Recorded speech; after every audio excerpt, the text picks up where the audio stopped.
ಪ್ರೀತಿ ಪ್ರೀತಿ ಅನ್ನೋದು ಬರೀ ಪದ ಅಲ್ಲ, ಎರಡು ಮನಸ್ಸುಗಳ ಮಧ್ಯೆ ಒಟ್ಟು ಬಂಧ, ಶೈಲಿಯಲ್ಲಿ ಜನ್ಮದ ಬಂಧ, ಬಿಡಿಸ್ಕೊಳಕ್ಕಾಗದೇ ಇರೋ ಅಷ್ಟು ಜೊತೆಗಿರುತ್ತೆ.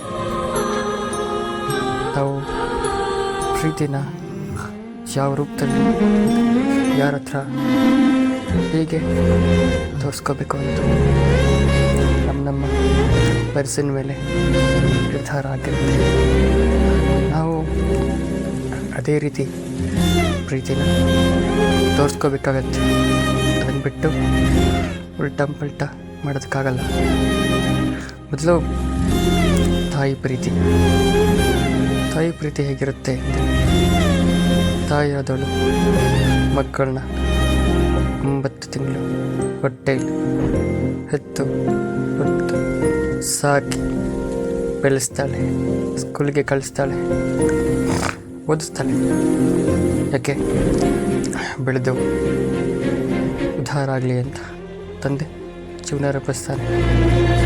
ಆದರೆ ಕಾಲೇಜ್ಗೆ ಹೋದ್ಮೇಲೆ ಸ್ಕೂಲಲ್ಲಿ ಫ್ರೆಂಡ್ಸು ನಮಗೆ ಒಂದು ಒಳ್ಳೆ ಬಾಂಡಿಂಗ್ ಕೊಡ್ತಾರೆ. ಟೀಚರ್ಸ್ ಪ್ರೀತಿ, ಗುರುಗಳಾದವರು ವಿದ್ಯೆ ಬುದ್ಧಿ ಕಲಿಸ್ಕೊಡ್ತಾರೆ. ಅದಲ್ಲದೆ ನಾವು ಮಾಡೋ ಚೆಲ್ಲ ತಪ್ಪುಗಳನ್ನ ಕ್ಷಮಿಸಿ ಸರಿದಾರಿ ತೋರಿಸ್ತಾರೆ. ಅದಾದ ನಂತರ 18ನೇ ವಯಸ್ಸಿಗೆ ಸಂಗಾತಿ ಆಯ್ಕೆ ಮಾಡೋದಕ್ಕೆ ಶುರು ಮಾಡ್ತೀವಿ. ಇದೇ ವಿಚಾರದಲ್ಲಿ ಬಹುಶಃ ನಾವು ಸೋಲ್ತೀವಿ ಅಂತ ಅನಿಸುತ್ತೆ. ಒಳ್ಳೆ ಹುಡುಗಿ ಯಾರು, ಕೆಟ್ಟ ಹುಡುಗಿ ಯಾರು, ಆ ಹುಡುಗಿ ಹಿನ್ನೆಲೆ ಏನು, ಯಾವುದನ್ನು ತಿಳ್ಕೊಳ್ತೆ ಪ್ರಪೋಸಲ್ ಬಂದ ತಕ್ಷಣ ಅಕ್ಸೆಪ್ಟ್ ಮಾಡಿಬಿಡ್ತೀವಿ.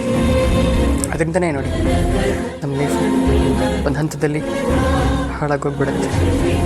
ನಾವು ಯಾರನ್ನೇ ಒಪ್ಕೊಳ್ಳೋದಕ್ಕೂ ಮುಂಚೆ ಆ ಹುಡುಗಿ ಕರೆಕ್ಟಾಗಿದ್ದಾಳ ಇಲ್ವಾ, ಅಥವಾ ಆ ಹುಡುಗಿ ಯಾರು, ಅವಳು ಯಾವ ಉದ್ದೇಶ ಇಟ್ಕೊಂಡು ನಿಮ್ಮನ್ನ ಪ್ರೀತಿಸ್ತಾ ಇದ್ದಾಳೆ, ಆ ಹುಡುಗಿ ಪ್ರೀತಿಗೆ ಅರಿವಿದೆಯೋ ಇಲ್ವಾ, ಆ ಹುಡುಗಿಗೆ ನಿಮ್ಮನ್ನು ಪ್ರೀತಿಸೋದ್ರಿಂದ, ಆ ಹುಡುಗಿ ಜೊತೆ ನೀವಿರೋದ್ರಿಂದ ನಿಮಗೆ ಖುಷಿಯಾಗುತ್ತಾ ಅಥವಾ ಅವಳಿಗೆ ಖುಷಿಯಾಗುತ್ತಾ ಅಂತ ತಿಳ್ಕೊಂಡು ಪ್ರೀತಿಸಬೇಕು.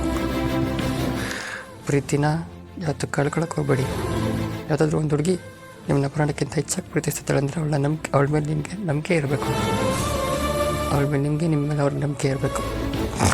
ಪ್ರೀತಿ ಇದ್ದ ಕಡೆ ನಂಬಿಕೆ ಇರಬೇಕು, ನಮ್ಮ ಕಡೆ ಇದ್ದ ಕಡೆ ಪ್ರೀತಿ ಇದ್ದೇ ಇರುತ್ತೆ. ಅನುಮಾನ ಅನ್ನೋದು ಪ್ರೀತಿ ಮಧ್ಯೆ ಯಾವತ್ತೂ ಇರಬಾರ್ದು. ಒಬ್ಬ ಸಂಗಾತಿನ ಪ್ರೀತಿಸಿದ ಮೇಲೆ ಜೀವನ ಪೂರ್ತಿ ಜೊತೆಲೇ ಇರ್ತೀನಿ ಅನ್ನೋ ಭರವಸೆನ ನೀವು ಅವ್ರಿಗೆ ಕೊಡಬೇಕಾಗತ್ತೆ. ಸ್ಟಾರ್ಟಿಂಗ್ ಏನೋ ಕೊಟ್ಟಿರ್ತಾರೆ ಕೆಲವರು, ಬಟ್ ಅದಾದಮೇಲೆ ಹೋಗ್ತಾ ಯಾರೋ ಹೊಸೊಬ್ಬರು ಪರಿಚಯ ಆಗಿದ ತಕ್ಷಣ ಅವ್ರಿಗೆ ಪ್ರಪೋಸ್ ಮಾಡಿ ಪಾಪ ಹಳೆಬ್ರನ್ನ ಅಡ್ಡದಾರಿ ಹಿಡಿಯೋ ಥರ ಮಾಡ್ತಾರೆ. ಹೀಗಾಗೋದ್ರಿಂದ ಅಷ್ಟು ಹುಡುಗರ ಭವಿಷ್ಯ ಹಾಳಾಗೋಗಿದೆ. ನನ್ನ ಪ್ರಕಾರ 100% ಪ್ರೀತಿಲಿ ನೋವು ಕೊಡೋದು ಹುಡುಗರು ಅಲ್ಲ, ಹುಡುಗಿರು ಅಲ್ಲ, ಹುಡುಗರು ಮನಸ್ಸು ಅಷ್ಟೇ. ತಪ್ಪು ಎರಡು ಕಡೆಯಿಂದನೂ ಆಗುತ್ತೆ. ಕೆಲವ್ರು ಅನ್ಕೋತಾರೆ ಪ್ರೀತಿಲಿ ಮೋಸ ಮಾಡೋರು ಹುಡುಗರು, ಕೆಲವ್ರು ಏನು ಅನ್ಕೊಳ್ಳೋ ಹುಡುಗಿರು ಅನ್ಕೋತಾರೆ. ಬಟ್ ನನ್ನ ಪ್ರಕಾರ ಇಬ್ಬರು ತಪ್ಪು ಮಾಡ್ತಾರೆ. ಯಾರು ಜಾಸ್ತಿ ಯಾವ್ದು ಕಮ್ಮಿ ಅಲ್ಲ, ಎರಡು ಕೈ ಸೇರಿದ್ರಲ್ಲೇ ಚಪ್ಪಾಳೆ. ಯಾರನ್ನಾದರೂ ಒಬ್ಬರನ್ನ ನಂಬೋದಕ್ಕೂ ಮುಂಚೆ 1000 ಸಲ ಯೋಚನೆ ಮಾಡಿ, ಆಮೇಲೆ ನಂಬಿಕೆ ಇಡಿ. ಸುಮ್ಮನೆ ಯಾರನ್ನ ನಂಬಕ್ಕೆ ಹೋಗಬಾರ್ದು.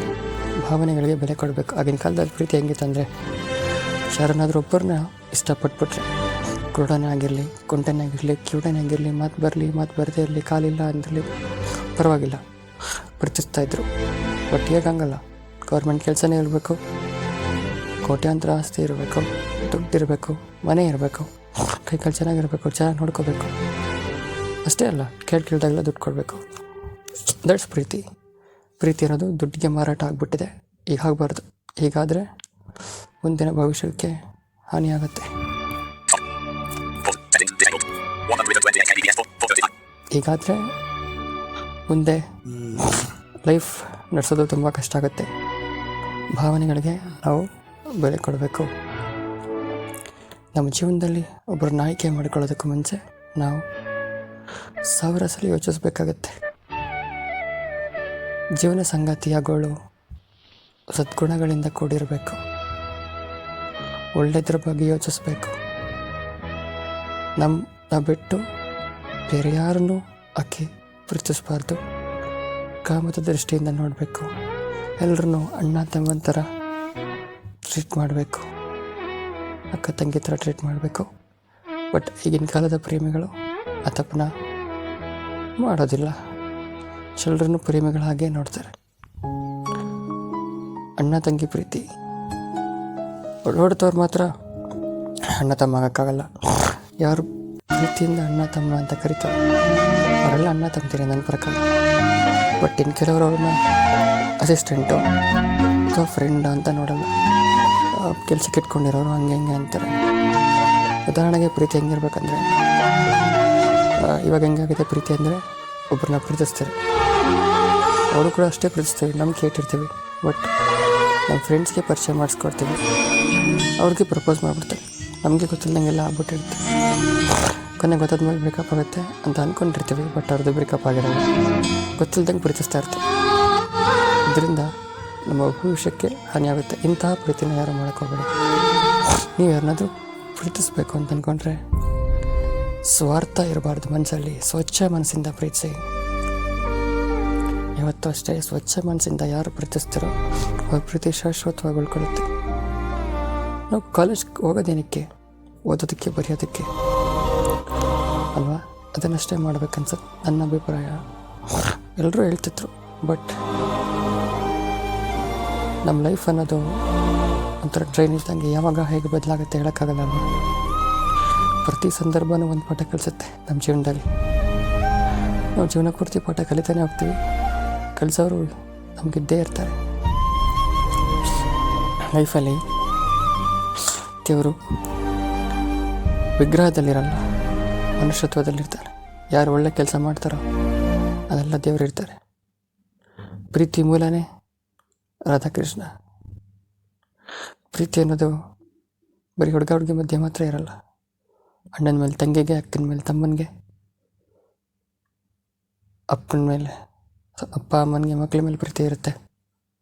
ನೆರೆಹೊರೆಯವ್ರಿಗೂ ಅಷ್ಟೇ ಪ್ರೀತಿ ಇರುತ್ತೆ. ಸ್ವಾತಂತ್ರ್ಯ ಅನ್ನೋದು ಮುಖ್ಯ. ಎಷ್ಟು ಅಂದರೆ ಅತಿ ಅಮೃತನೂ ವಿಷಯ. ಯಾರಿಗೂ ಜಾಸ್ತಿ ಸ್ವಾತಂತ್ರ್ಯ ಕೊಡ್ಬೇಡಿ. ನೀವು ಸಂಗಾತಿ ಆಗೋಳಿಗೆ ಸ್ವಾತಂತ್ರ್ಯ ಕೊಟ್ಟೆ ಅಂತಂದರೆ ನಿಮ್ಮ ಲೈಫ್ ಸ್ಪಾಯ್ಲ್ ಆಯ್ತು ಅಂತಲೇ ಅರ್ಥ. ಯಾಕಂದರೆ ಸ್ವಾತಂತ್ರ್ಯ ಅನ್ನೋದು ನಮ್ಮ ಹಕ್ಕು, ಎಲ್ರಿಗೂ ಸಿಗಲ್ಲ. ನಿಮ್ಮ ಪ್ರೀತಿನ ನೀವು ಉಳಿಸ್ಕೊಳ್ಳಿ. ಹಾಯ್ ಫ್ರೆಂಡ್ಸ್, ಎಲ್ರಿಗೂ ನಮಸ್ಕಾರ. ನಾನು ನೈಟ್ ಸ್ಟಾರ್ ಹೇಮಂತ್. ಎಲ್ಲರೂ ನನ್ನ ಯೂಟ್ಯೂಬ್ ಚಾನಲ್ನ ಸಬ್ಸ್ಕ್ರೈಬ್ ಮಾಡಿ, ಲೈಕ್ ಮಾಡಿ, ಕಮೆಂಟ್ ಮಾಡಿ, ಶೇರ್ ಮಾಡಿ. ಹಾಗೆ ಇದ್ರ ಬಗ್ಗೆ ನಿಮ್ಗೇನು ಅನಿಸ್ತು ನಮಗೆ ತಿಳಿಸಿ. Thank you.